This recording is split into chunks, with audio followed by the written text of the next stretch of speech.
Hello, and welcome to People of Passion, the program where we meet individuals who are actively pursuing their dreams and finding fulfillment.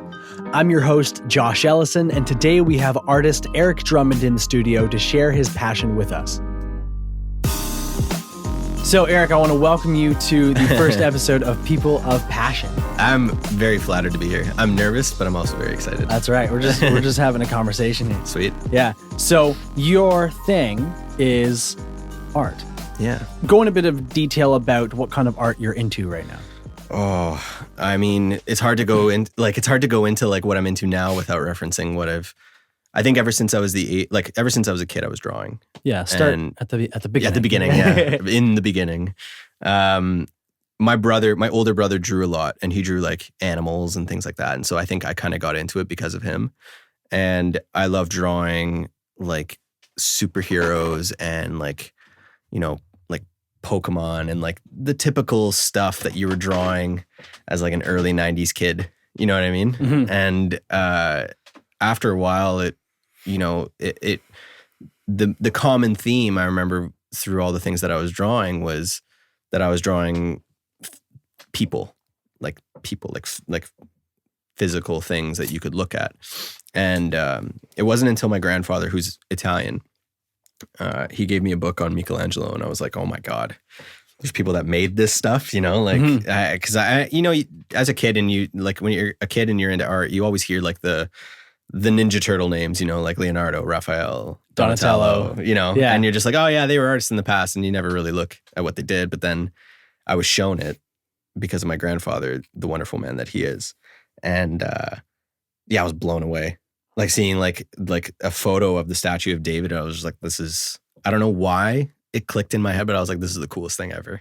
And I want to make stuff like this.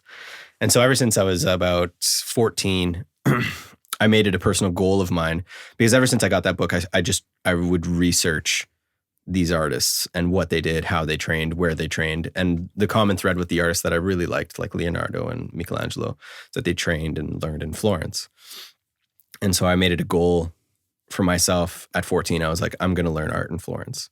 I don't know how I'm going to get there. I'm just going to get there. And so high school was cool. And I mean, the art classes in high school, like they're not really art classes, in my opinion. Mm-hmm. They're kind of like, here's a project and go make something based on it. And what's sad is that even the college courses are kind of similar to that here. But that's a different topic. But I went to the University of Guelph for art history for about 2 years.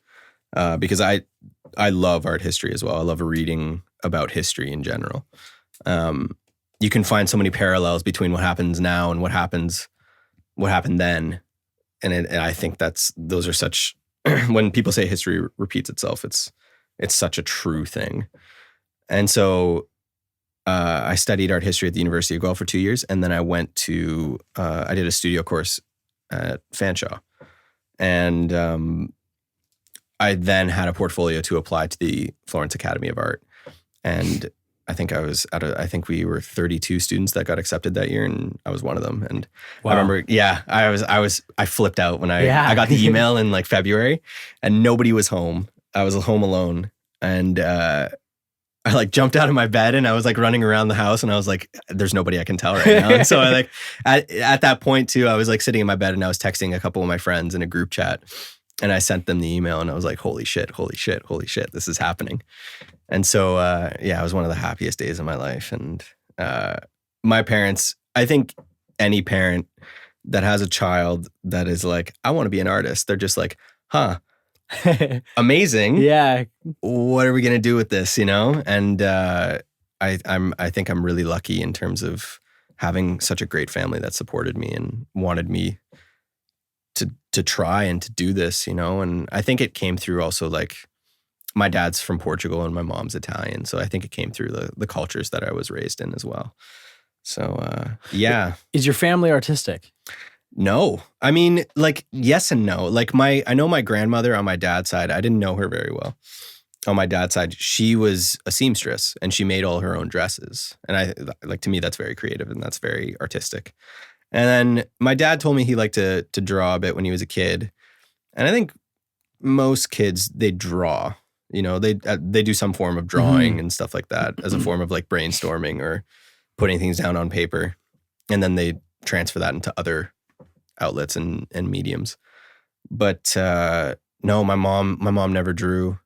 I think I got the passion for looking at art and looking at history and researching that kind of stuff from my grandfather on my mom's side. I was very close with him. He's my grandfather, and he's also my godfather. And I would go on walks with him all the time, and he would talk to me about the Roman Empire, and he would talk to me about his time as a child in Italy, like growing up during, like fascist Italy, which was like insane. He would tell me incredible stories about what he saw as a child in like a small village in Italy. And yeah, he had a passion for history. He loved to read. And I think he kind of imparted that onto me, like not knowingly. I don't think he was like, read, but it was something that, because I admired him so much, I wanted to do things like him as well. Mm-hmm. And so he's definitely a huge role model for me. But no, I don't think anybody, like my brother drew, but that was about it. I think I'm the only one. And everybody, it's funny, my aunts and uncles, they're just like, what, like nobody else draws or paints. Like, why you? And it's a funny thing, but they're super supportive and they're super happy about it. So it's good. Take me back to something you said. Because when you were first introduced to the statue of David, that's a sculpture of a person. And so the Renaissance focuses a lot on drawing people. Why is that? The human form was a huge tool for language back then, because people didn't read, so, well, not all people. I mean, the printing press was developed, around that time, but it wasn't until, before that, it was like people used images as a way to be informed. And so you could go back, like talking about like like the role of the human figure in art. You could go back, to the ancient Greeks. And that's essentially where my training, like the lineage of my training in Florence comes from, because all these canons that we learn are from the Greeks, which is insane when you think about it. That's mind-blowing to think that people back then, so far away from now, with so little, were able to develop and see the way that they saw. And these things hold up now. Like they went into like these ideas and these tools that they developed, and how human beings are used in representational form. It trickles into cinema, it trickles into dance, it trickles into every facet of art. And so with the Renaissance, they revitalized the Greek tradition, because art went through a phase of Gothic and Byzantium and that kind of stuff. And it wasn't so much that the human figure was neglected, it was the idealization and the idea of how human beings are in itself a divine thing, was revitalized in the Renaissance. And I think with artists like Michelangelo, they use the human form in revolutionary ways, in terms of design, in terms of composition, in terms of how it can be represented in art. I mean, if you look at the ceiling of the Sistine Chapel, you have human figures that are almost a part of the architecture of what he's painted, which had never been done before. And you can go back to like Giotto with the Arena Chapel, and he's using figurative art to tell stories of, the Bible and things like that, so that people could look at the walls and say, oh, that's how that happened, and so on and so forth. So, I mean, you could have a whole other podcast about why people are in art. Are the subject. Yeah, and people are the subject, and it's changed over the years so much. We are self-conscious, which is what sets us apart from other creatures. For sure. We know we exist. We know we exist. Yeah. So, and we know we're going to die. Mortality as a subject is covered in art. Oh, yeah. And I mean, like when you talk about, it's interesting because we'd have these conversations a lot when we were studying, and is that the artist, the artist self, or the person that is the artist, it will die eventually. But the work and the name keeps going. If you're one of those seminal artists or like generational artists, which I think when everybody who takes up art selfishly wants to be, you know. Mhm. I don't think there's anybody that goes into art and is like, I want to just be like a low-key average, you know. Like there are people that work that way, where they work for the sake of working, like work for the sake of art. But there's nobody, I don't think, that you could come across and be like, hey, you know, if you want to be remembered for 500 years from now, would you want to be? They'd be like, yeah, for the work I make, for sure, you know. So I think, yeah, like being conscious of that is it's a huge role in, you know, like how people paint portraits, how people represent. I mean, look at the Spanish royalty and how they interacted with like a painter like Velázquez. They had a private court painter that would just paint them and represent them in their ideal self. And these people weren't like the most pretty looking people. Like generations of like incest and things like that have like, you know, kind of mutilated their physical self. But Velázquez is painting them in these kind of divine, beautiful way, so that they're just remembered. That's what they're remembered as for generations later. We don't have photos of like King Philip and his kids and things like that. We have the paintings by Velázquez, which is amazing. Mm-hmm. You mentioned the 4 phases art went through: the Gothic and the Renaissance, and yeah. Can you elaborate on those? Yeah, I mean, I'm not a savant on like the Gothic and the Byzantine kind of art forms, but they focused a lot on iconography and what's that? The iconography is like, you know, like a saint will be placed in this place for this purpose to represent this thing, and they're kind of a general human figure. They're not like, there's no specificity to their features or to the, like, they'll have things that identify themselves as this saint, like symbols and things like that. Yeah. But there's no inquiry into, you know, the like how specific the bridge of the nose is, or like the mouth, or like the eyes, or anything like that. Just that way a little bit. Yeah. Yeah. And or like the, I guess it comes through like what they're wearing and what they're holding, and whether or not they have like a gold halo around, like things. I'm being very props, but like they look average. Yeah, they're icons, right? Okay. They're not. I'm being very general right now, and I'm sure if there's any art history major listening to this, they're just like, oh my god, dude, what are you saying? But that's Gothic. But that's Gothic and Byzantine kind of art. And what's really interesting about that kind of art is the artists working. They never signed their work. They didn't attribute their work to themselves, because the general philosophy of that time was, I'm working through, like, God is working through me. So therefore, this work is not mine, it's God's. And that's a huge turning point when we get to the Renaissance, because artists start signing their work. And this idea of humanism the philosophy of humanism starts arising, and people are becoming more conscious of themselves and saying, no. We can be faithful people, but we are capable, we as human beings are capable of so much. And that's when you get like these hugely, this revitalization of the Greeks, because the Greeks idealized the human form. And that's when you go back and you start seeing, like, you know, if we're going to use Michelangelo's David, right? Like, this is a human being. This is the David, right? This is David from the Bible. And it's a hugely symbolic pose, because he's about to face Goliath. It's before he even, like, he has the stone in his hand and he's about to put it in the sling that's over his shoulder. And this was during a political climate in Florence where, you know, they were being attacked by rival city-states, and, you know, David's facing down his giant enemy. It's like Florence facing down their enemy. So this was like seminal for not only him to represent the city in this man, in this really idealized, you know, young boy, because no young man looks like that. He's shredded. He's absolutely, yeah. He's like, every form of his body is so considered, you know, and the articulations in the neck and the brow, and there's a wonderful sense of specificity in who he is, but also how his features are designed, and how the hair is designed, and how his hands are designed and articulated. He symbolizes more than what he actually was. He is a triumph of humanity, you know, he's a hero. And that would never happen in Gothic art. Gothic art is much more, it's selfless in a way, but it's also very devoid of, you're not as conscious of what people are. It's more about the symbol.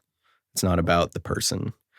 And I think that's the huge difference when you have that transition. And that's a huge jumping, like when everyone, I don't think there's many people that study history that overlook the Renaissance. That's a huge revelation for us as a species to be conscious of, no, we're capable of making great things. And then you start getting that through architecture and music and, the Enlightenment. And it's phenomenal to read about, especially how it affected art, because art usually is a reflection of society at the time. And so when you have all these works happening that are like that, and it's big changes were happening to people. Do you think that, because you said that art is a reflection of society. Yeah, for the most part. Is that the main role that you think it has? No, I think it's this is where we get into the like, what is art?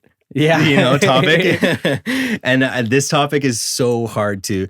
I'm young. I'm 27, and I think my opinions on art are going to change as I grow older. But right now, I don't think art has a defined, like, I can't speak for art as a whole, especially like with what I make. I think I can speak for my art. I don't think my art should reflect, it shouldn't have a political agenda, or it shouldn't have a specific kind of undertone throughout my entire life. I think my art should always be changing, and the message that you receive should be kind of up to the viewer. I think great art, great figurative art, is a conversation. I think when you look at a good portrait, or you look at a good painting of, a multifigural composition of like a battle scene or whatever, what you're experiencing as the viewer is what makes it art. So if I can elaborate on that. Please. There was recently a Banksy that sold at Sotheby's for about 30 million. It was auctioned at 30 million. And it was, do you know who Banksy is? No. Banksy's a contemporary artist. He was predominantly, he became really famous because he made these really politically charged graffiti art. Like there's a really famous stencil of like the riot, the protester throwing a bouquet of roses. I don't know if you've ever seen that image. I have. And then there's the image of like a starving child being like walking down the road holding hands with Mickey Mouse and Ronald McDonald. Like these kind of works that are like, wow. Yeah, like like they really strike a chord politically, right? And he sold his most recent painting. I don't know if it's his most recent, but a painting of his recently auctioned for 30 million, and it was a painting of the British Parliament. Yeah, the British Parliament. And it was, instead of people, it was all monkeys. Whoa, that's deep. Yeah, but like the initial reaction, you see the reaction that you had was, it was very like, you're just like, it clicked immediately, where you're just like, the monkeys, Parliament, all that kind of stuff. And it's very face value. And I'm not saying that's bad or anything like that, or that I don't agree with it. I mean, that's like writing a really, really good one-liner. That's for me and what I think of art as a language. I'm not saying that's bad either. It's a really good one-liner. It's like bang, as soon as you look at it, you know what it is. For me, I don't want my art to be like that. I want my art to be a story. It needs to manifest over time the longer you look at it. So again, if I can give an example, is I had an exhibition maybe 3 weeks now, early October. And I was there for the opening of it. It was a group exhibition, and I had maybe like 3 portraits, a couple head studies, and a still life and a figure drawing hung up. And because I was there, people would come up to me and they would say, "Oh, you're Eric, you're the artist." And, I'd meet them and they'd say, "Who's that person?" Or "Who's that person that you painted?" Because I didn't title them anything. I titled them their names. So like there's a painting of a girl that I knew named Miriam, and the title was Miriam. Mm-hmm. And she went, this person asked me, she's like, "Who's she?" And so I was like, "Oh, she's so-and-so." And that, I think, is a phenomenal reaction, because if we take me out of the situation, me as the artist out of that gallery, and that person goes into the gallery to see it, they look at it and they go, "Who is Miriam?" But I'm not there to answer it. So they start to answer it. Okay. And they start to look at the painting, how she's sitting, how she's looking, what's the articulation of her brow, her mouth, everything. And all the information that I'm selecting and that I'm choosing to put down on the canvas is an indication of me talking to the viewer about who this person is. And they formulate the person, which I think is beautiful. That's a conversation. That's what art should be. in my opinion. And again, I'm not like bashing on Banksy or anything. I think what he makes is phenomenal because it has that shock value where you're just like, whoa, like that's so poignant. But you don't need to sit with it. Yeah, exactly. You're going to look at the image and you go, oh, I got it. But that's it. I want my work to be more, and I want the technical aspect of my work to kind of indicate to you what it is I'm feeling or who it is I'm painting during that time, because I work with models from life. And so that was it's a good question. I mean, right now that's what I would want my art to be. I don't think it has to be necessarily like, I don't think I have to be painting about social issues or anything like that. I want to paint people. And I think that's honest. I think art should first and foremost be honest, because there is such thing as harmful art. And I think when you're honest with what you're trying to translate what you see, then it comes through with how a viewer experiences it. When you look at a Rembrandt, the paint itself, the physical manipulation of the paint is its own language, and it's its own sensory experience. And I think that's why he's such a seminal artist, is because he's able to manipulate paint in a way that your eye is like, wait, it gets thicker at the top of certain forms like it would if I were to like go touch a forehead, and that is like a tangible experience for your eye to experience, which I think is so phenomenal. Like that goes beyond having to say something straight to your face. That's like reading a good book, and it's you get involved in the characters in the story, and it becomes deeper and deeper and deeper the more you look at it. And I think that for me is the best kind of art. Earlier you were talking about how everybody in the art field wants to be, great. Everybody wants to be remembered. What is it exactly that you think it takes to be that, to be one of the greats? Oh man. It's more, if I knew, I'd be it, It's more than just good craftsmanship. Oh yeah. I think. Yeah. Because I think art, because same with music, it's about capturing emotion and what you're trying to provoke in the observer, the listener, the viewer. What kind of feeling you're trying to evoke in that circumstance. So what do you think? I think you can't, like, there has to be, I mean, I don't want to say the word reaction because that goes against what I was basically just saying. I think there has to be something for the viewer to take away. For like, if I go into a painting and I think, oh, this painting has to be like, the person that sees this has to feel sad, then it's not honest, because I'm painting the work, and the creative process of making the work has this undertone of it constantly. And that's not honest to the moment of which I'm working, I think to be a great artist, you have to have a variety. I think being knowledgeable is like the first thing. You have to be well read. I think you have to know art history, I think, to be a great artist. Because when you get into scenarios like these where people ask you, you can't just talk out of your ass. I think you have to be knowledgeable. It's like if you go to a doctor and you say, what makes you a great doctor? It's like, well, he studied for years, and he knows every inch of his profession. It's not like he just picked up a scalpel and was like, oh, I'm a brain surgeon now. Yeah. There's no way.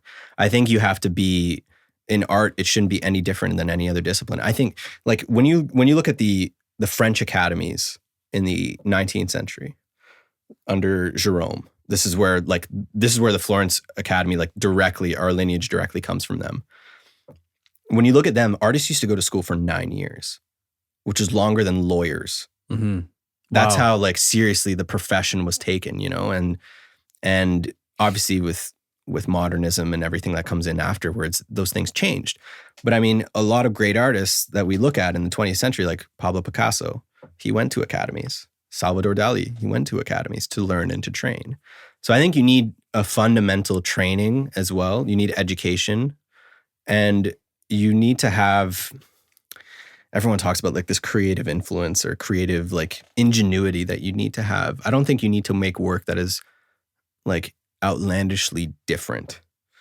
Like, you don't have to make something that's like, you can't go into work thinking, I got to make something that's never been seen before. I don't think that works anymore. I think you need to make work that's honest. And we always used to say this in school. I had a wonderful teacher. His name was Tom Richards, who always, he used to do our art history lectures. And he always used to say, facts become art through love. And I think that rings really, really true in what the duty of the artist must be when they have to make work that has to resonate with people. Because like I said, like when I'm painting a portrait, I'm not painting a portrait to make sure that the viewer receives this certain feeling from the portrait. The viewer should come to that conclusion, because that way they're interacting consciously and subconsciously with the work. And I think that's what makes great work. And I think that hopefully if that's true, maybe I'll get somewhere with that. But I mean, yeah, I'd love to be, I'll be straight up, I'll be honest with you, I'd love to be one of the great 21st century painters for either Canada or for the world, you know. Mm-hmm. That's a dream of mine. You know, I always say that I would love to be in a history book. I'd love someone to read about Eric Drummond and how he worked and what he made. But I don't have a grand, I mean, I plan to work really, really hard to try and do it, but I don't have like a grand plan to be like, you know what, I'm going to make this kind of painting so that I get this kind of reaction from this news media outlet so that it becomes super famous. I don't want any of that. I want to make work that I love to make. And I think that comes through making sure that there's quality and making sure that there's honesty. How do you feel about our immersion in a technological sense with our phones and TV and computers? How do you think that affects how people receive and perceive art? Oh, it affects it hugely. I mean, I remember talking about this with my third year director. His name is Ramiro Sanchez, one of the greatest teachers I've ever had in my life. And he always said, because when he learned, it was like the 90s and the 80s, and we didn't have, you know, cell phones at our disposal, and the internet was a very young thing. And he's like, we didn't have these distractions. So even the way that we looked at things was different. You know, we're constantly bombarded with imagery all the time, you know, whether it's advertising or whether it's media, things like that, right? Like we're constantly looking at images. So the way we see and the way that we receive information from images is so different from like something as far as like 20 years ago, which in the grand scheme of things, when we think about that versus like 500 years ago, how people saw things, it's insane. It's so different. Like, I don't even think we can conceptualize how people that were working in the Renaissance or in the Baroque period would like look at something. I think it would be foreign to us based on what we interact with on a daily basis. Like I was saying this to you, I remember one time at work where I was like, if I brought my phone back in time and I showed it to like a Leonardo da Vinci and I was like, on this little thing, I can access any bit of information I want and any image or painting that I want. He wouldn't be able to fathom it. It's insane. Like there's a little universe in my hand. And so I think even the way we look at paintings is so different, the way we see them on phones versus when we see them in real life. I always tell people you have to go see paintings in life because that's the only way for you to experience like how the medium or the surface of the painting reacts to your eye, and you know, even like how a frame interacts with the painting and everything. Scale. And the scale, yeah, for sure. There's paintings. I remember, best example, I remember looking at images of the Sistine Chapel in that Michelangelo book from my grandfather. And then going to see it for the first time when I was 17. And like I was like, it's a very sentimental thing because of my relationship with my grandfather, and then finally seeing it, I started to cry because it's daunting. It's a ceiling, a 60, it's 2 football fields long, the ceiling. And it's covered in painted plaster that was designed and executed by one man. I mean, he had assistants and things like that. So he had help. Like, don't think that he just did it on his own, but it was his vision. And he did this. And the painting is so vivid from 60 feet up. It looks like you can touch it with your hand. And it makes you realize that like our capacity to see things and experience things on a visual level is constantly changing, but it never beats seeing a well-made painting in the flesh. And so I think with technology, I think I won't ever bash technology. I think technology has done so much for the world, and it's done a lot of good for the world. But as technology develops, I think we have to be very aware about how we receive information and how we see information. And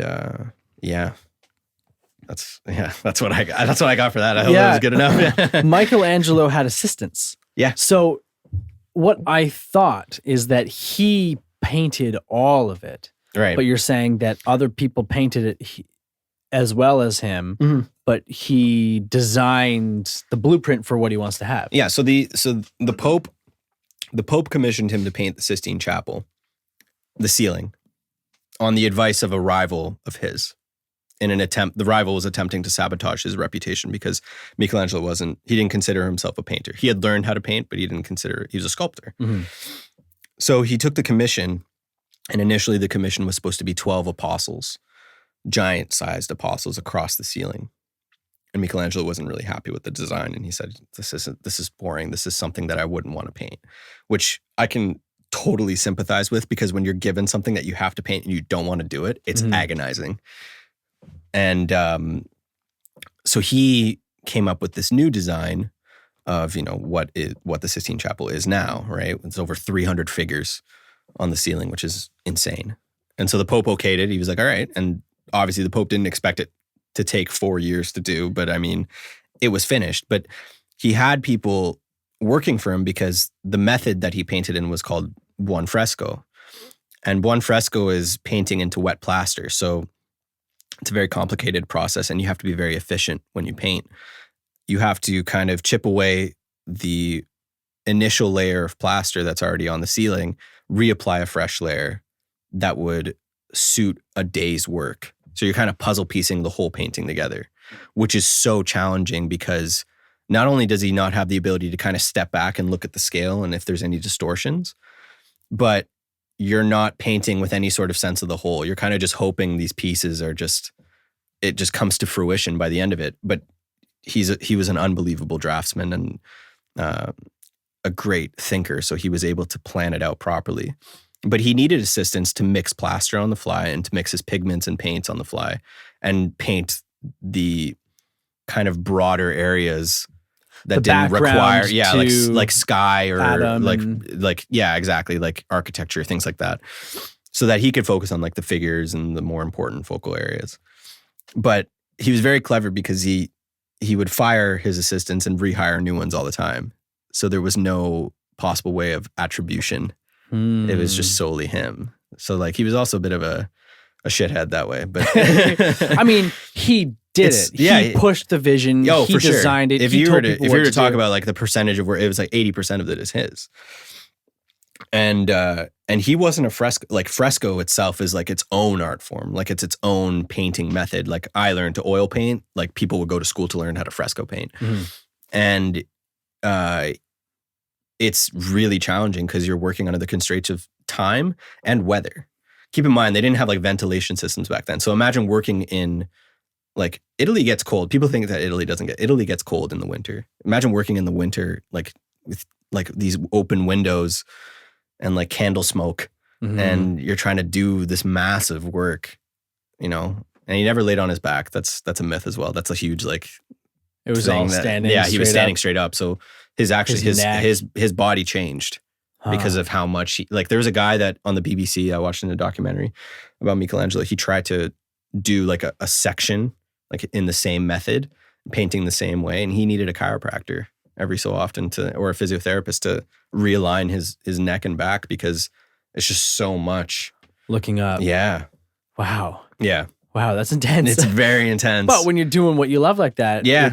Well, that and like when you think about it at that time, I think he knew that if he did this work and he did it right, he would have. It's kind of like it's a huge milestone in his career, because he's a sculptor. And he paints this fresco, and not only that, but he there's plenty of reasons why that fresco is revolutionary in terms of how it's designed and how he, contorted the human body and started to change the way the human body could be positioned in paintings, and his use of foreshortening and all that kind of stuff. He changed the game with that painting. It's unbelievable. Raphael was working on the Pope's apartments, like basically like a block away. Mm-hmm. And he would come in and it's debated whether or not they influenced each other or not, but I largely consider Raphael seeing the ceiling and being influenced to paint, his figures in the Pope's apartments later, which is amazing. Coming back to the human body, Yep. you mentioned recently that you're creating an attaché. Attaché. An attaché. Is that Accroché. Accroché, yeah. There it is, yeah. Accroché. Attaché. I was like, what? What? Yeah, no, I'm not creating an accroché. I'm doing a drawing of one for a friend of mine who's a chiropractor. And what did you want to know about it? So who was it? I had a note here. Michelangelo or Leonardo, he dissected cadavers to get a better understanding of physiology, and that influenced how he can portray the human body. So you are working with an accroché. Yeah. Is that so? In terms of your schooling, did you spend time doing that? Or? Yeah, well, I didn't do the accroché program at my school specifically. So we do anatomy courses at our school. So we learn about it's not like a traditional anatomy course in terms of like science. It's anatomy in terms of artistic anatomy, like understanding major boning points and insertions and origins of muscles, and we learn all of that. And then we have the option later to take an accroché course, which is to sculpt the anatomical position of the human body, one half muscle and the other half the skeletal system. And I didn't do that one, but I studied anatomy all through the time that I was in Florence because it's hugely important to, making correct figurative work.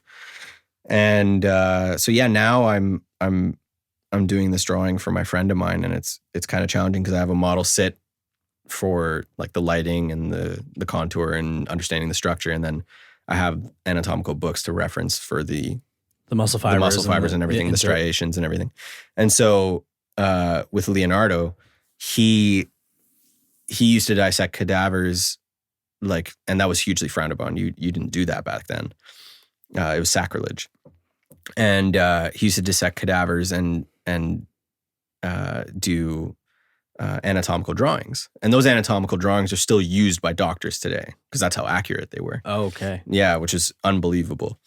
But Leonardo's interesting because he was, I talked about him briefly before with a friend of mine, but I consider Leonardo, he was definitely an artist, but I consider him a great thinker before I consider him a great artist because he was very curious about all facets of life. I think he must have had some form of like ADHD or ADD because he was into everything. He was an inventor. Yeah, he was an inventor. He was an architect. He was a mathematician. He was a biologist. He was, everything.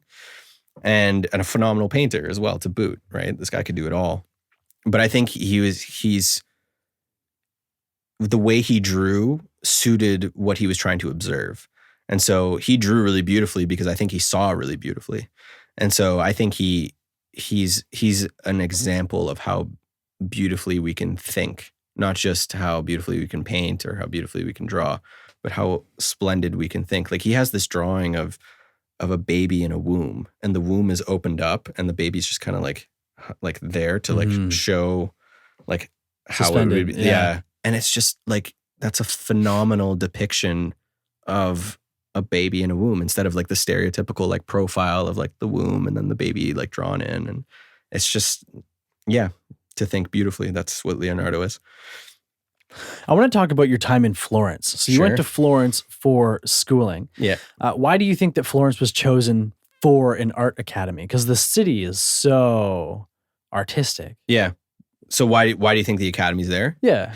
Do you feel the academy was put there as a result of being a hub of art through the Renaissance? Oh yeah. I mean the tradition that the Academy follows comes from the Renaissance, and it comes from, I mean, the first art academy in Florence was founded by Giorgio Vasari, and he was a Florentine, and he was a huge follower of, like, he was pretty much the biggest fanboy of Michelangelo that you'll ever find. And subsequently, art schools after that followed suit. And Florence was, I mean, it's the cradle of the Renaissance. It's where it began. And I think when Daniel Graves founded the Florence Academy back in, what was it, 91? I think he founded it. I gotta ask him again. Mm-hmm. But he was, I think he was looking to follow suit with that tradition. And I mean, the methods and the site size methods that we use are typically from the French academies. But the philosophies that we learn and the way that we observe life and the way that we translate nature is from Vasari's time. And I mean, the great thing about learning art, and first of all, I was like a pig in shit when I was there, because like it was that was the kind of work that I loved to begin with, right? Like the Mannerist, the Renaissance, the Baroque, and it's all there in Florence for you to see. So like you can walk out of your house and you go bike 10 minutes into the city center, and you go bike by I used to bike by the Duomo every weekend, which is insane to think that I can say that, you know, like that's so cool. And I think when you're in a city that not only has that much art, but has architecture that is so aesthetically just magnificent, I think is you're nothing but inspired. You constantly want to work. And I think that that's such an advantage that academy has by being in Florence. It has other branches. It has one in Sweden and one in New York. Mm-hmm. And I think New York would be a cool place to work too, because I think New York is just like, it's got that energy, you know, like it's seen so much as a city as well. And it's got every sort of flavor of art that you need, which I think would be really cool. But Florence was nice because it was just, you know, you're taken back in time when you're there, and working there was an absolute joy. I miss it a lot. Do you feel like you experienced all there is to experience in Florence? No way. So in terms of the sightseeing that you did Yeah. while you were there, like, Yeah. did you, in between your studies, go out and check out, I mean, you saw the Sixtine Chapel. Yeah. But there's a lot of sights to see from an artistic standpoint. Yeah. Did you prioritize going to check out the city? Oh, absolutely. In my first year, for sure, because I think as I went through the years, the workload and what I wanted to do with my work, it was more.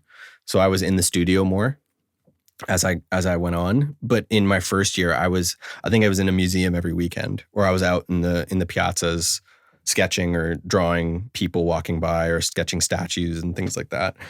I mean, there's always what's funny about living in Florence for 3 years is that you start to understand how, because it's a huge tourist hub, you start to understand the nature of when to go see things and when not to go see things based on like the volume of people that are in the city. And so like you would assume I went to the Uffizi a lot, but in comparison, I went to Palazzo Pitti more, because Palazzo Pitti has like more paintings that I would want to look at. And also it wasn't nearly as busy as the Uffizi. I remember going to Casa Buonarroti, which is it's Michelangelo's house, but it's a house that is his family inherited or something like that. Mm-hmm. And going to see all of his work there, and going to the Accademia to see David and things like that. And it was, we went as a class too with our teachers. They would take us. They were like, we're going to go look at paintings today, because you have to go look at paintings in order to see how these kinds of paintings are done and finished, you know? It helps so much. So yeah, I definitely allotted time to go see things in the city, but I also allotted times for me to just experience the city, you know, just to go have a bite to eat with friends and go out and have a couple drinks at the pub or anything like that. They have this wonderful thing in December where they have a huge Christmas market in, you know, Piazza Santa Croce. And we always used to go there and just like have malt wine, and, you know, and like there would be like all these vendors and like different food and everything like that. And I mean, it's probably a super touristy thing to the locals there to do that. Yeah. But I mean, it was such an enjoyable thing for all of us to come together to do that. And that was that's when, you know, I harken back to the sense of community that's there. It's unbelievable. Like, it's hard to fathom, especially with something as niche as this, like academic figurative art. I'm a Canadian, and then finding that community, you know, and being a part of that like learning experience with everyone. It was the best decision to go there I ever made, for sure. I imagine being a city that is so full of art in the architecture that surrounds you. Yeah. That there's a lot of street art going on. Yeah. Graffiti. There's graffiti art there. Yeah. It's kind of, yeah, it's a huge, there's graffiti art. There's like public artists. I mean, a lot of the public artists, unfortunately, are kind of like there to sell to tourists. But there's a lot of graffiti, like a lot of tagging and things like that everywhere, which, like, depending on your taste, whether you like it or not, I mean, it's there. How does the city feel about the graffiti? I'm not sure, to be honest. I don't see people kind of trying to wash it off or anything like that. But there are some places where you kind of don't need it, like near the city center. I feel like you don't need to tag over there. That's like really the historic hub, and like the older buildings are there, and that's what people come across the world to see. But I mean, there's some beautiful tagging in like some of the kind of outer areas that is really cool to see. There's really like clever street art too, that they like these like stickers that people put on like signs. Like there's these road signs that have like the T like cross section for like an intersection. And there's people that put like a sticker of like Jesus hanging from like the T, which is really cool and really clever. So yeah, no, there's definitely that culture that exists for sure. I think there too, like going out and like talking to people are more kind of privy to talk about art there too, because they're drowning in it there. Yeah, you know? they're entrenched. Yeah, exactly. So like they're way more like, you could go to a bar and you could talk to somebody about art, whereas I find I can't do that here. No. Like, it depends on the circumstance, but yeah. I want to touch on something that you've discovered about yourself through pursuing art. Oh man, as a hobby. Because for example, are you career that too? Are you expressing yourself through your art? If you're feeling angry or upset, do you create art that way? I've learned, I think, God, there's so many things that you can learn about yourself through so many different facets in your life. But I think, yeah, art has revealed the most. I didn't think before going to Florence I'd be capable of making like this kind of, like, I mean, you go there to learn this kind of work and you think you're like, yeah, I'm going to go learn how to make, but I didn't think that the path that it would lead me on would lead me to where I am now. And I think, I didn't think I would rise to that kind of challenge. And when I went there, it was very daunting, but then I just kept loving it more. And I wanted to do more of it and just keep going. And, you know, you get kind of fired up about it. You know, I had one of my best friends to this date is the guy that I lived there with for 3 years. His name's Sandeep, and he's from India, and he's a sculptor. And I remember we would come back home from a day of school and we would just keep talking about it. And that was something that I never thought I would ever have. Not only with somebody else, but with like myself. I didn't think that I would come home from a day of work. You know, like you go to work, you do your 9 to 5, and you come home and you're just exhausted and you don't want to do anything. It wasn't like that. We came home after like a 10-hour day, and we'd be fired up talking about what we learned and what we're doing. And it was like, I never thought I'd ever be like that. And I was definitely passionate about art and definitely passionate about old art, but I never thought I would be just like yapping off like that all the time and just urging and itching to be back in the studio constantly. Like there's nights that I didn't sleep because I was just like, I was thinking about my work constantly, just being like, I need to go back in and do this. I need to go back in and fix that. Maybe try this, maybe try that, you know? And before you know it, it's 6 a.m. and I got to get back up and go to school, and that was something that was very revealing to me because I like in high school, I wasn't like an outstanding student, I was averaging maybe in the 80s, which was like, it's good. But I mean, like I wasn't like a 90s average student. I never did my homework. I wasn't the greatest, like I was just another kid. Like I love to draw. That's what it was. And with university, in my second year of university, I went through depression, and I dropped out, and I came back to London to be with my family, and that's when I started going to the gym.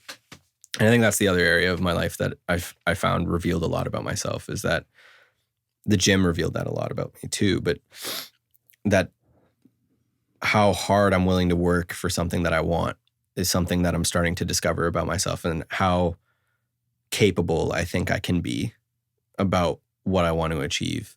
With the things that I've done in school, I was, I achieved a lot, I think, while I was in Florence. And I think I did really well. And it just made me want more for myself and demand the absolute best from myself.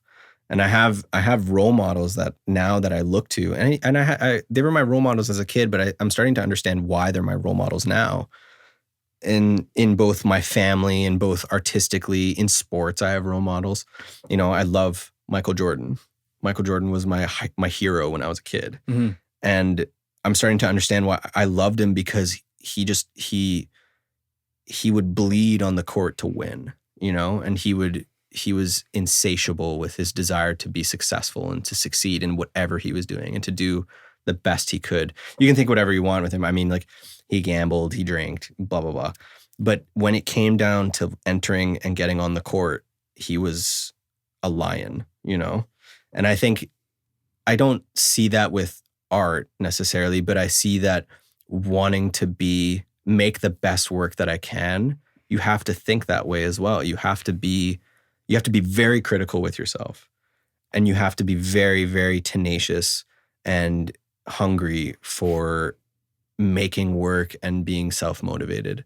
And I think that was something that I really discovered while I was in Florence, was that I really want this. I really want to be a great seminal artist, and no less than that. I want to take a little break and have you take a look at some pieces of art.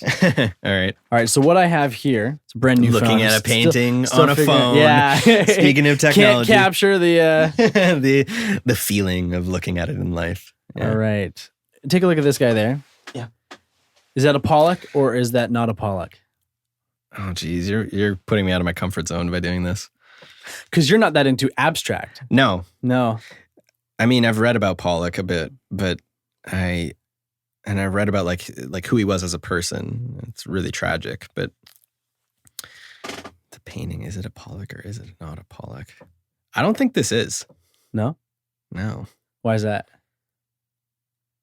It's hard to describe, but I feel like Pollock, like the spontaneousness of it is definitely, like, it reminds me of Pollock, but I don't think it is a Pollock because it's just so dense. Like, Pollock's work is very dense, but it's like, this is like, it's just a touch too dense for me. Mm-hmm. Do you think it's a Pollock? It's not a Pollock. No, it's an imitation. Wow. I really feel good about myself now. Yeah. Yeah, I thought the same thing too when I saw it. I'm like, that is dense. Because it's just really, like, there's just so much going on. And I just don't, like, Pollock knew when to, like, leave space and when to put, like, to fill things. Like, I don't know. It's just like, this is just so much going on right now. And it just doesn't feel as, like, there was an organized chaos a bit to Pollock, mm-hmm. as much as his working method was very spontaneous. He knew what he was doing. Like, everyone likes to think that, oh, he was, his life story was very tragic, but he was very sensible and aesthetic with how things should look. So I think with that, like, it's close. But I got that feeling. It's just like this. The more you look at it, the more it just doesn't sit. I find. I want to show you something else. Sure. This is a picture of a bunch of different kinds of light bulbs. Okay. And I found it real interesting because of the way the shadows are depicted. Mm-hmm. I mean, and it's really a painting of like nothing Yeah, it's light bulbs. crazy. It's just light bulbs. But what do you think about that from an artistic perspective?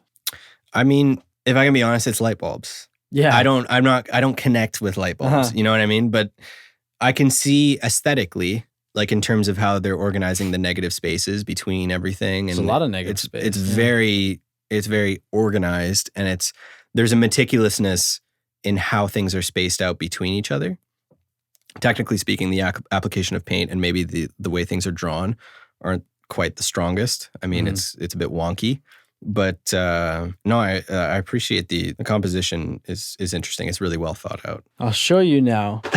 Are you gonna like trick me and be like, just kidding, I did that. That was me. Get out of my studio. Yeah. Actually, there's a painting that I did do up above my dining room table there. I'll show you. Okay. Just get your idea. Here, this is an album cover by one of our artists. I on the record label that I have, one of the artists released an album. Check that out and kind of critique it artistically. What do you think about that? Dynamic High. What's going on there? This is Dynamic High's album Unbreakable. Okay. The album cover for that. Yeah. This is painted? No. Okay. Photoshopped. But art is art. Yeah. What do you feel? I'm squinting. Yeah. I'm squinting right now because that's how we kind of compress shapes and everything like that. It's nice. It's structured. It's very symmetrical, which is nice. I think that's always appealing. I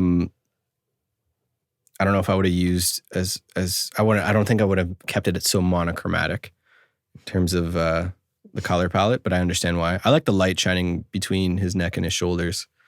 That's interesting. The lens flare. Yeah, the lens flare there. That's a good touch.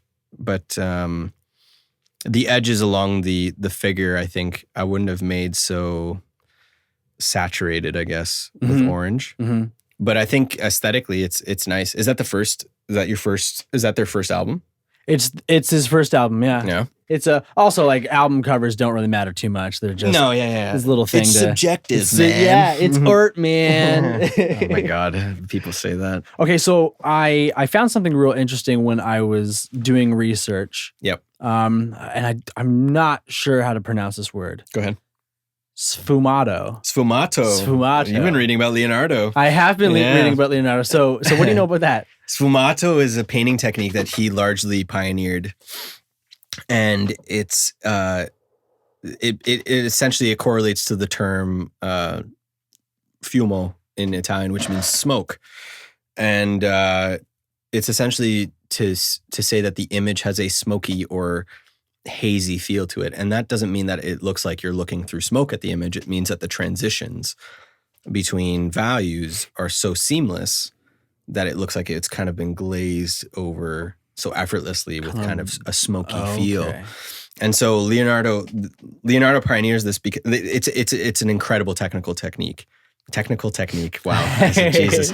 It's an incredible technique that Leonardo had, where he was so good with a brush that like his ability to blend values and make transitions were so seamless, and his ability to handle shadow edges, and everything looks quite seamless with each other.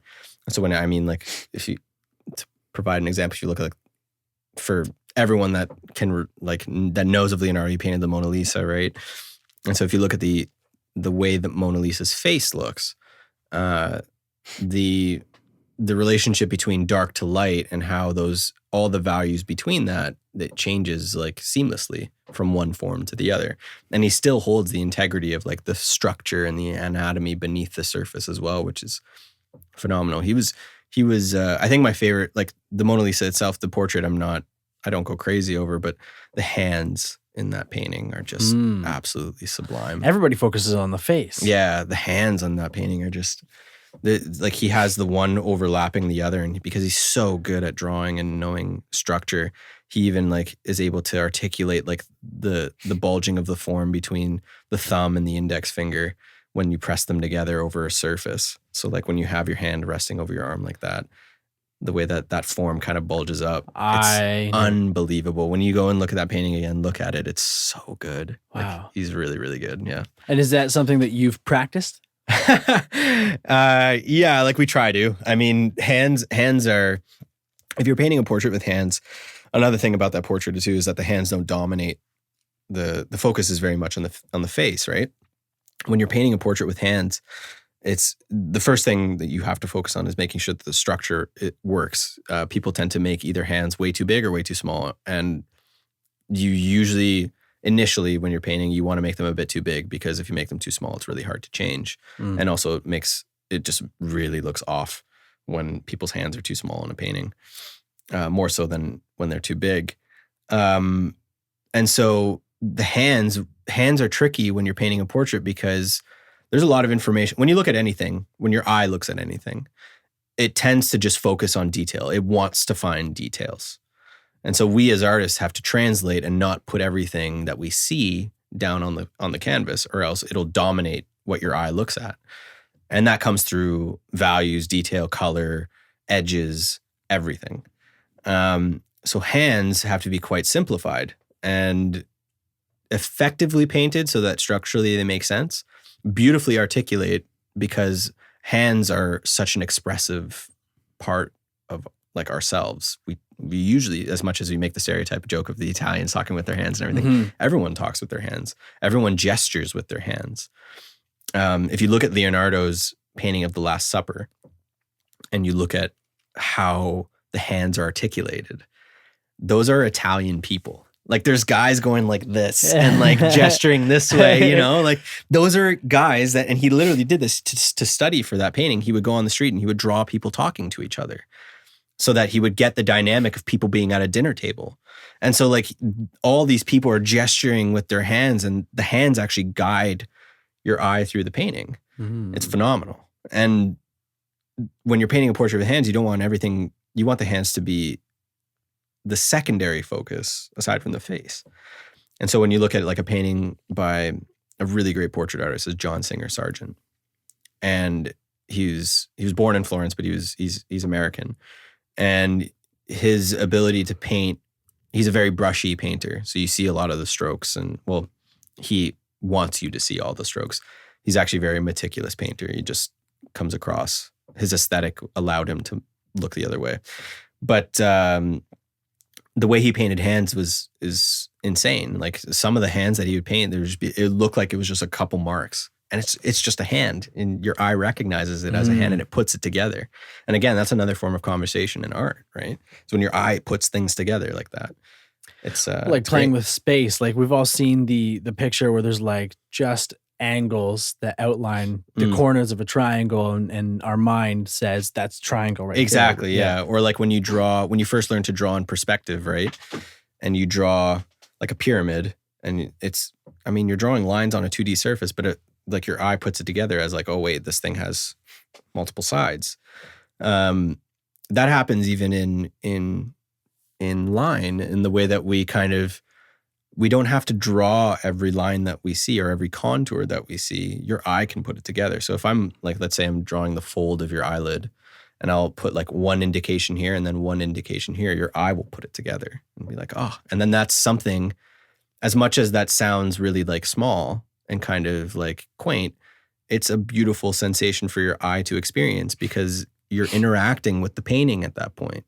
It's not just, like everyone thinks that figurative art is just this kind of, oh, it's just people. You're just painting people. It's just, it's like, no, like your eye, when you look at really good figurative art from like the 19th century and before, and even afterwards, there's some great figurative artists in the 20th century too.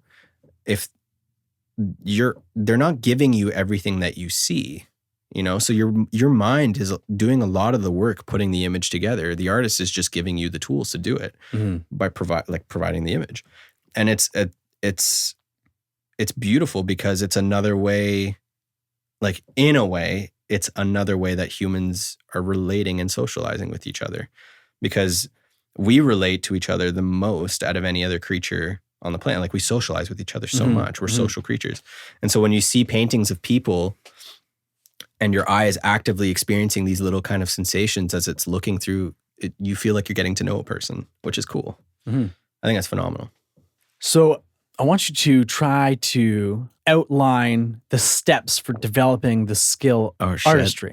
I am no good at drawing or painting, or I'm not good at doing art. Yeah. Are you gonna I was going to say, like, everybody can draw. Not everybody can draw well. draw well? Okay, Yeah. yeah. I mean, my hearts, when I draw a heart shape, Yeah. the one side looks like Always a looks like 7, shit, the yeah. other side looks, yeah. But what would be the steps to practice? Say a month on each step. How could somebody start practicing systematically to become better at drawing? drawing? Yeah.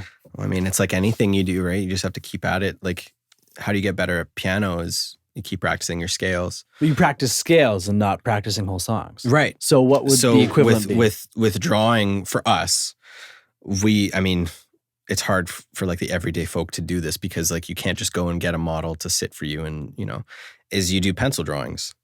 And my teachers would always say the pencil drawings, the better you get at pencil drawing, the better you get at painting because they correlate.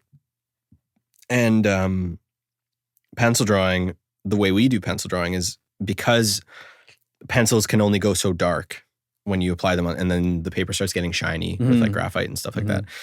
It means that you have to work in a limited value range. You have to kind of limit what you're seeing. So you focus on the contour and the shadow line that you see in a person. You usually have single source lighting. So like how you're lit right now, I can see like the outline of your head and the shadow that runs along your face. And so practicing that using straight lines to block in first and then breaking those lines down to be more specific, that's how you start. And then you add a general value to compress all the dark and compress all the light. So the light you would leave on like a white piece of paper, and then you would give a single value, dark value to the shadow, not like really dark, but just kind of fill it in. But then all the shadows would be the same. One value, yeah. Because when I look into the shadow, I see all these different things. But in order for us to properly explain form and how form works through light, in the context of pencil drawing, I have to compress those values.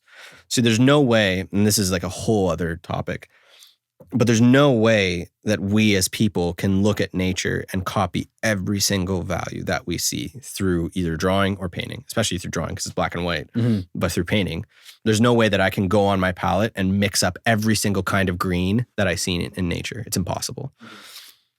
And so when I'm painting you or I'm drawing you, I have to compress values in order to turn form and give myself a range that I can explain enough, but not too much, so that the image doesn't become noisy, but it still is wholesome. And so pencil drawing forces you into that box where you're like, I only have these values, really limited values. How well can I articulate Josh's face using just that? And that's why pencil drawing is the best. Because then once you get to painting, you're just like, oh, I have more at my disposal. More tools. And then you'll intuitively do them. But painting is also, it's equally challenging in its own right because you're painting with liquid and the amount that you have at your disposal, while you have more at your disposal, the challenges are also more. So like you'll always, the best, like this is a great indication for anybody in any discipline when you meet somebody. The more they know about something and the less entitled they are, that means they're very smart because they know the more you learn about something, the more difficult it becomes. Picasso has this famous line where he's like, painting was easy when I was a child or something like that. Painting's easier when you don't know how to paint. He says something like that. And it's true because you're just doing it.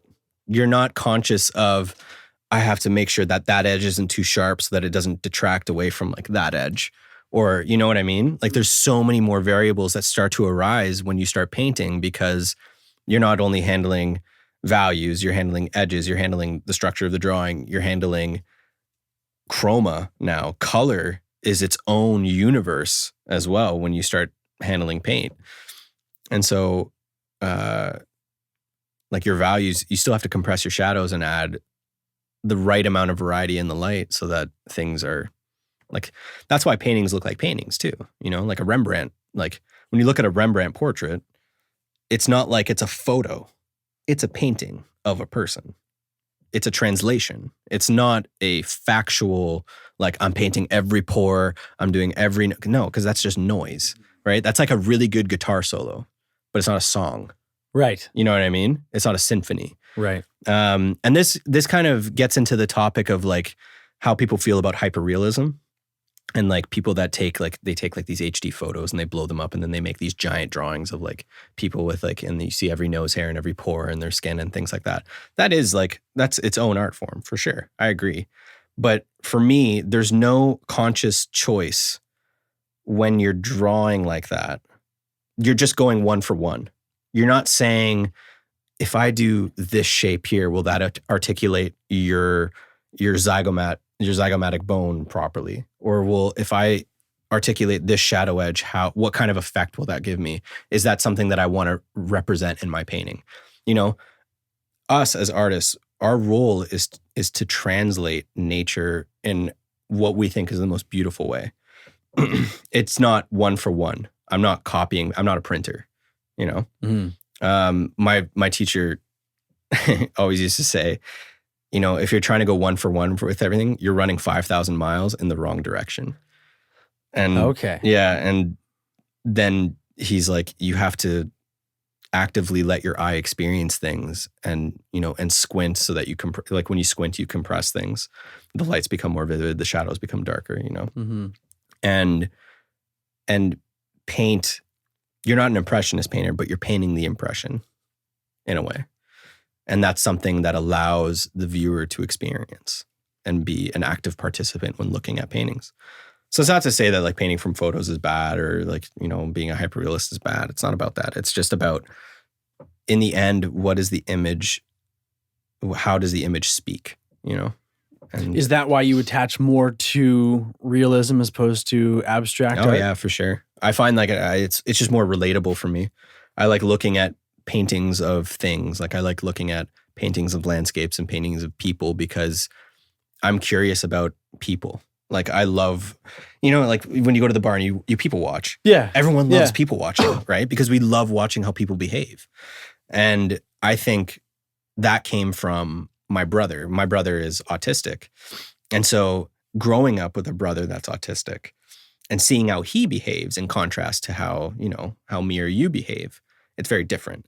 Daniel grows up without any preconceived notions of like, this is how, you know, society wants us to behave and this is how I'm going to speak to you. And this is, everything is very honest with Daniel. It's face value.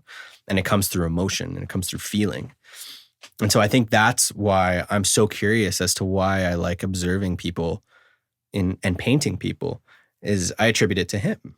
And it's cool when I've had people when people come and sit for me, they'll be like, how do you want me to sit? I'm just like, just sit how you would sit, you know, or like maybe lean over or like this or that, you know, like the odd thing, right? To suit a composition. But I want them to be themselves because then that'll come through in how I see them and how I paint them. And that way when I have a painting called Miriam, it's Miriam. It's not like Miriam get into this pose and like really, yeah, exactly. Yeah. You know, like forced like Adonis, like ridiculous, like poses like that. It's like, no, just sit, be yourself. I had a great conversation with a student, like we were both students at the time. He was a term ahead of me. His name's Romer. He's an unbelievable painter, phenomenal. And he said to me one time, he turned to me, he's like, you know, sometimes when people just sit in a chair, that tells you everything you need to know about them than just having them like speak to you or things like that. And we're always encouraged when we're painting somebody to speak with them. That way you get to know them and you get to see how their face works when they're speaking. And it comes through like the more you know about somebody, the more you want to paint them and the psychological factor behind it. But he's so true in terms of if you watch somebody sit down in a chair, how they sit is so true to like how they are and what kind of person they are. It's really interesting. So we had a good back and forth about that, but it's figurative work is just something that I don't think I'll ever see myself deterring from figurative work, especially portraits and people's faces. And I I see so much in people's faces that I find so interesting. So, yeah. Do you have any events coming up? Okay, so I'm teaching a workshop in January, 6-week workshop, teaching people how to draw the figure from life. And I think that'll be done in charcoal. I'm still figuring that out with the gallery that I'm working with. And then a solo exhibition, hopefully, I'd like to do it in March, but I'm thinking it'll be in May. And that'll be my first ever solo exhibition in London. How do you organize something like that? Well, I'm doing an art residency at the Arts Project downtown on Dundas. And Dundas right now is an absolute travesty right now. It's just under construction. And also with like all the problems that downtown has right now. But I have that's where my studio space is. And the first floor of the Arts Project is a gallery. And that's where I did my group exhibition with the other artists in residency there. Okay. And so, I was lucky enough to be put in contact with them through a good friend of mine. And I was able to get an art residency, and I moved in about late September, I think, was when the studio was finally finished. And so I'm affiliated with them, but I work with, I can, and I probably will work with other galleries in the city, depending on what they need and what I can provide for them. Right now I have a couple paintings being shipped. I think it's like 6 paintings being shipped from Florence. And so I'm slowly building up enough to do a solo exhibition here in London. You're having 6 paintings shipped from Florence. Yeah. That you did, and they're over there. In Florence, yeah. I finished them there. And so I had to wait for the oil to cure and before they can be handled. And so, that usually at minimum, it would be, usually you go when they're touch dry, and that's ideally 3 to 6 months, depending on the type of oil that you use. But then you want to wait before varnishing for about, at minimum, 6 months on a painting, just because you want all the layers to be sit properly so that there's no cracking. Mm-hmm. Yeah. It's a long process. Yeah. People don't get that either. Like they're just like, oh, I'll sit for you and you just do a painting. It's like, no. It takes me months to do a painting. And that's the painting of it. And then it's got to dry for like X amount of time, right? So your studio's full of just drying crap. paintings. Yeah. Yeah. Just stuff everywhere. Yeah. I have a bunch of drawings hanging on the wall. I have paintings that are framed, that are finished, that are just on, I need to hang them up. And then I have a couple buyers coming in to like see and look and pick stuff out. And yeah, it's a lot. And then I also have like all my materials that I have in there as well. Because I hand stretch my canvases, I prep them, all that kind of stuff. So how do you find buyers? Self-promotion. So luckily I worked really hard on making sure my Instagram had like a good reach. And then I have my own website. I'm making business cards. And then who I connect with in the city. So luckily, working with TAP, the Arts Project, I can connect with other galleries because they're connected with other galleries, and I'm connected with, people come in to the gallery and they come and see my work hanging on the wall. They can come to the studio. They can, so it's a lot of self-promotion, and it's the hardest part of the job, I think, is getting out there and trying to like sell your work. But it's also really rewarding when you do. I think the easiest part of being an artist is painting. And even that's not easy. Painting is so challenging. But I'm essentially growing my own business here. I'm going to be going back I'm going to Barcelona in December because I have a painting that's being hung in a museum there as part of a group exhibition. Mm-hmm. And then it's going to be moved to Sotheby's in New York next July, which is the place where Banksy sold his painting, which I'm super excited about. And I'm going to be visiting Florence as well. Since you're over there. Yeah, since I'm over there, Yeah. No, I mean, I know that city is going to be a part of my life for in the future. So yeah, I can't wait. In terms of the classes that you took, you mentioned that you guys focused on some elements of anatomy. Yeah. Did you look at, I don't want to say math, but like the golden ratio, considering proportions and stuff? Yeah. we learned about it. We didn't necessarily, like, it wasn't like we had a class where we're like, okay, today we're going to talk about the golden ratio. It was more, we learned composition fundamentals. Mm-hmm. So when you're setting up a still life or when you're setting up a portrait, how spacing should work, how much room you should have on each end of the canvas. If you're painting a still life, how much variety in terms of negative space, in terms of objects, in terms of values you should have to make an image. Because there are canons to this where, if you have a lot of dark, then you should have a medium amount of gray and then a really nice bright white, like in terms of like greater value schemes, and you design accordingly.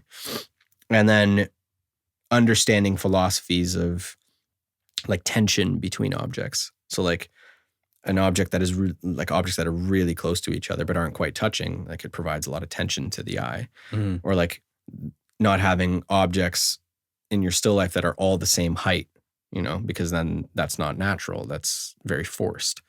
No tangents either. You don't want objects that like line up behind each other, like exactly aligned, because then again, that looks forced and that's not aesthetically pleasing as well. So we learn all these things, and like obviously like pyramidal compositions are very aesthetically pleasing, and how you crop a painting properly in terms of how much space you want in this corner or that corner, or outside of the objects you've chosen, or outside of the parameters of the portrait. If you're painting a portrait and she's at eye level, you don't want a ton of space above her head, because then it just looks awkward. Whereas like if you lower the space of the canvas closer to her head, it elevates her or him, and it looks like they're more prominent in a position of authority. So these things like you have to consider all the time when you're designing a painting. It's the same thing if you have somebody sitting a bit lower, that's a very kind of diminutive perspective. If you're looking down at somebody through a painting, either it's psychological because you're looking through the cranium, or if they're younger, it looks like they're, kind of being disciplined like a small child, right? So these are all things that you have to really consider, like the difference, and this might stray on a weird line, but the difference between painting a man and a woman, right? Like you don't accentuate like aging features on a woman, especially if she's young. Like you don't paint the crease in the nose as prominent, or like the creases in the eye, because it's going to make her look older. Right. Whereas like a man, the more, not necessarily the more detail, but like you can afford to do those if he wants to be represented as an authority. Right. Mm-hmm. So it's really interesting. And it's not to say that women, like, I'm not going to get into, I'm not going to get into that kind of area, but like, yeah, exactly. But like, these are things to consider when you're painting. Like if somebody wants to be painted, they want to look good. Right. So like, when you're painting people, you can't exaggerate or like you can't paint everything you see, because it can be detrimental. So you have to be very considerate. Yeah. So we learned about the golden ratio, but we didn't learn like make sure the golden ratio is working in this painting, Measure the distance. Yeah, exactly. So it wasn't like that. That's funny. That's cool. Yeah. Super cool. What is your social media so that people can start following you? Okay, so my Instagram is at eric.j.drummond. And my website is, there's no www. It's just ericjdrummond.com. And then my Facebook is Eric J. Drummond Artist. So yeah, you can catch me there. And in March or May for your solo exhibition? 2020 is my solo exhibition. I'll make sure to promote the hell out of that for sure. Yeah. But I'm super excited about it. And I'm super grateful that you had me on. This is awesome. I've never had this experience before. It's cool. Yeah, well, it's a lot of fun just sitting down, chatting with people. For sure. Yeah, good. I hope I did well. Yeah, you were great. Yeah. Awesome. We'll replay it, and it turns out I said something really controversial. What are you talking about? Yeah, this guy doesn't know shit. Yeah. Yeah, well, we'll see. Well, thank you so much for coming on the show, man. No, thanks. Thanks for having me. It was great. This has been People of Passion. Thank you so much for listening, and thank you to Eric for sharing his passion with us. Please check out Eric on social media, and if you found value in this episode, please share it with others to help us grow. Follow us for future episodes, and always follow your passions. Until next time.